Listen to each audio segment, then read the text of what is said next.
For the first time all season, the Philadelphia 76ers have won not one, but 2 games in a row and moved to 5-14 on the year. While there's still quite the hole to dig out of, there are some positive signs regarding the Sixers team, and they have finally strung a little bit of success in the win-loss column. Me and Ryan Coyle are here to break down what exactly went right in the thrilling victory over the Charlotte Hornets. A little bit closer than it probably should have been, but the biggest takeaways for what has clicked for the Sixers team. We're seeing the young guys a little more. Paul George is looking like Paul George. Nick Nurse, still a couple questions that I do want to bring up a little deeper in this, but Tyrese Maxey, a little bit of confidence in him overall. Ryan, to throw it to you right off the bat here, your number one takeaway from the Sixers getting the victory today is what?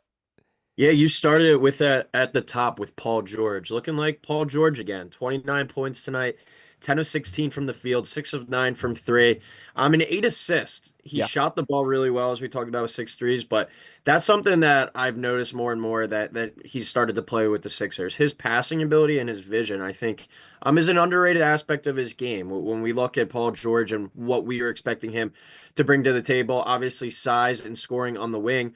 But his ability to initiate offense and create for some others, that's kind of popped out to me in my eyes during his early run here with the Sixers. Hopefully, for our sakes, that this continues, the health continues to improve on this team, and they can look like the team that we expected coming into the year. But I think Paul George getting back to, he's never going to be the Indiana version, probably not the Clipper version of himself, but if he's 90 to 85% of that going forward, this is going to be a Sixers team that certainly is getting back on the right track, and he is spearheading that right now, I think, with a strong performance with 29 and 8 tonight. 100% there. For the first time, Paul George looked like Paul George. That was the 9-time All-Star that they handed a max contract to, and you saw it tonight. There is like an air of confidence when he has the basketball. Just he knows he's getting to his spots. Finally connected from deep today. And to kind of lay out a couple of these other things, you mentioned Paul George. In addition, Tyrese Maxey adding 21 points, 7 assists there. Did not shoot the ball particularly well today. 1 of 7 from 3.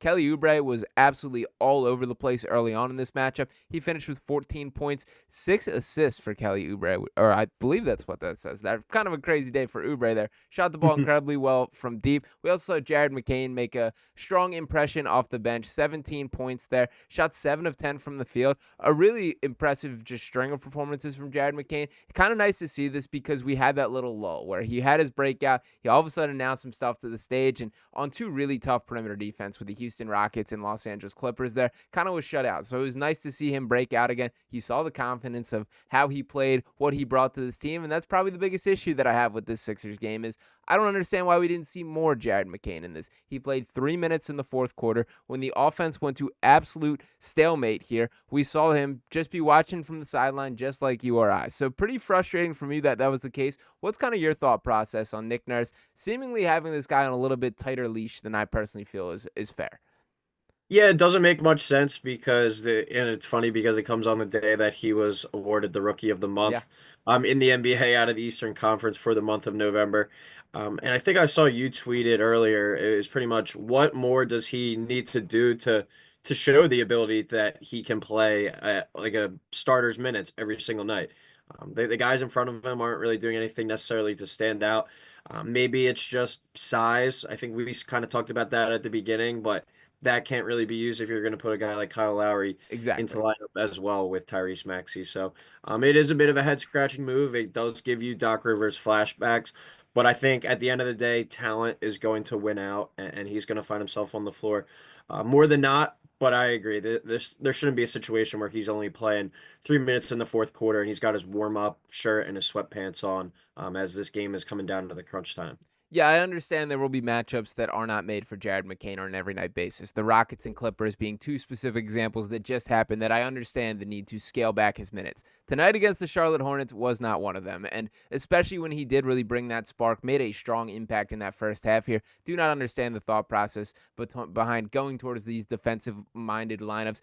Jared McCain was the 3rd best player on the floor tonight for the Sixers, and I don't understand kind of the limitations here. So when he has the hot hand, it makes no sense not to try and ride it, and I don't understand that by Nick Nurse tonight. But to acknowledge a couple other stats across this game, the biggest concern with this team is going to continue to be rebounding. We know the injury situation that continues to go on with Joel Embiid. Andre Drummond obviously adding to that with his sprained ankle that he's battling. A little bit of positive news that it shouldn't be a long-term thing for him, looking about 3 games. But the bottom line is they were out rebounded 47-31 tonight. tonight, allowing 15 offensive rebounds to this Hornets team.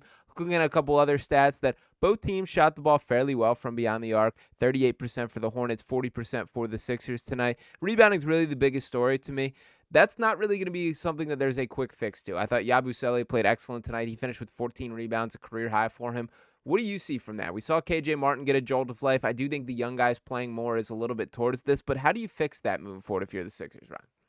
Yeah, I agree with you that it's not something that is a quick fix. It's something that you're honestly going to have to work better at. Yeah, Just it, it commit. it sounds cliche, especially for an NBA team, but this is one of those things that kind of comes down to fundamentals. Like there was a few situations where I saw Bona, he was getting in good position, boxing out, just little things like that that NBA players sometimes take for granted just because of their athleticism and just natural ability.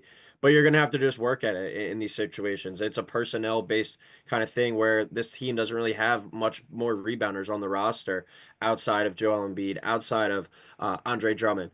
It was an interesting note. I remember talking about it during the draft process, but Jared McCain for a guard Yeah. was a pretty good rebounder. And he's a guy too. Like if you put him in there and you emphasize, Jared, we need you to help out more in the glass, I think that's a situation that he could be able to help out in too.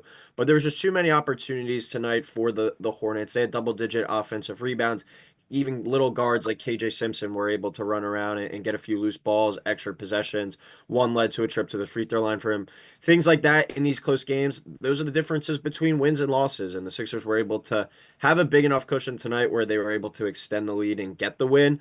But in situations, especially against better teams, the Hornets were missing their best player tonight. You're going to have to be able to limit their chances. And I think they did well on the defensive end for the most tonight, but you have to end those possessions with a rebound. Yeah, 100% there. And to dig in on the young guys conversation a little bit more. So Bona, I think, is a prime example of a guy who, another dude leaping at the opportunity, making the most of it. Thought his activity was off the charts when he's on there on the floor. You're still going to get the frustrating, offensive fouls where moving screen or just him being a little bit too active when he is trying to defend on the perimeter or trying to block shots there. But I thought he was excellent in what he did tonight. The rebounding, like that is such a clear need. And to me, like you got to kind of roll with the growing pains with it. I understand you're going to have to deal with some of the madness. It's interesting. Paul Reed is the immediate connection as they do have a somewhat similar archetype. But for me, the clear difference is with Bona, he feels so motivated to me to just do the regular center stuff, that he just wants to block shots, set screens, rebound the basketball. With Paul Reed, you were always kind of fighting that internal battle of he wants to cook. He wants to put it on the floor, put it between his legs, try and create off the dribble. And that's not what you ever need out of a backup center there. So I'm very encouraged by seeing that from Bona. We also saw Nick Nurse opt to go with KJ Martin as kind of the small ball center for a lot of the opportunities. I think that's a large reason why we're seeing such a wide gap in these rebounding numbers. Martin, I think he's pretty excellent as kind of a weak side like shot blocker. That's probably the only real deal center skill that I see in him. And I don't think he's quite good enough rebounder. I mean, he only stands about 6'5" there. What's kind of your thought process on the center position? Yabusele obviously saw a ton of minutes today, but while Drummond is out, what do you do if you're Nick Nurse? Well, when does Joel Embiid come back? Do we have an idea on that as well? Because that could potentially help that Sure situation. would. Yeah, but it goes back to kind of being a personnel based thing. And are you going to give up an asset for a backup center? Are you going to go explore the trade market? It's a possibility, but I don't think so because when Andre Drummond and whoever knows if Joel does come back, those guys are going to be eating up the bulk of the minutes. So, in the meantime, I think Bona is a guy that in spurts you can play him 12 to 15 minutes. I don't think he's going to be a guy that you're going to be hoping to contribute on the offensive end. But that's why you paid Paul George. That's why you paid Tyrese Maxey. That's why a guy like Jared McCain needs more light. For what Bona's not able to do on the offensive end, I think he's going to be able to help out enough on the defensive end and rebounding the ball in spurts. He's a guy that I think is a little too aggressive at times, Yeah. might be a little over the top, but that's what comes with being kind of a raw prospect. But in spurts, he can give you that 12 to 15 minutes of solely just focus on protecting the rim and rebounding, and that's really all you have at your disposal at this point. You gotta live and die with that, with Yabusele and potentially KJ Martin eating some of those minutes up as well. Yeah, and shout out to Yabusele, man. He is just solid. He just is a professional basketball player in a way that I kind of wasn't 100% confident in when they did make that move. he's just really polished, way more than I thought was the case. The shots didn't fall tonight, but 12 rebounds, 4 assists there. So just a pretty impressive overall game. Took a bloody nose and played through that. Got his nose plugged. Love seeing all that kind of stuff. But I am with you that play the young guys should be the message from here. I know exactly who Kyle Lowry is as a basketball player. I want to find out more about who KJ Martin is and who Ricky Council is and who Adem Bona is, all these guys. So I do think that there is a different energy that is brought by having these young players on the floor. Now, I also did want to note here that while it has been down in the dumps, while this has been about as disastrous as a season start as we could possibly hope for, let's take a peek at these Eastern Conference standings. And games still being played tonight at the time of this recording, so some of these will change slightly. But as things currently stand, these Sixers at 5-14 are just 2.5 games out of the play-in for that 10th seed now. So there is well over 60 games left in the season. A lot of basketball still to be played. I don't think this is the lost season that some are starting to talk about them. I think that there is a return coming for this Sixers team. There's going to be growing pains. They still have questions to answer. We still have seen 6 total minutes of Joel Embiid, Paul George, and Tyrese Maxey on the floor together, but my level of optimism has increased pretty significantly. I thought this was the stretch we would be able to tell, and so far 2-0 in this stretch. So, Ryan, what are your thoughts on turning the season around? Yeah, I think the mindset right now just has to be, one game at a time. You're Yep, not going to be able to get back to 500 in one night. You just kind of got to keep chipping away. And you got to win the games that you're supposed to. Like these games against the Hornets. yep, These are must-win spots. You got 2 games coming up, I think back to back now against the Magic. yep, Find a way to split those, and I think that's a success. But yep. I think tonight's a game 2, 3 weeks ago, the Sixers were losing.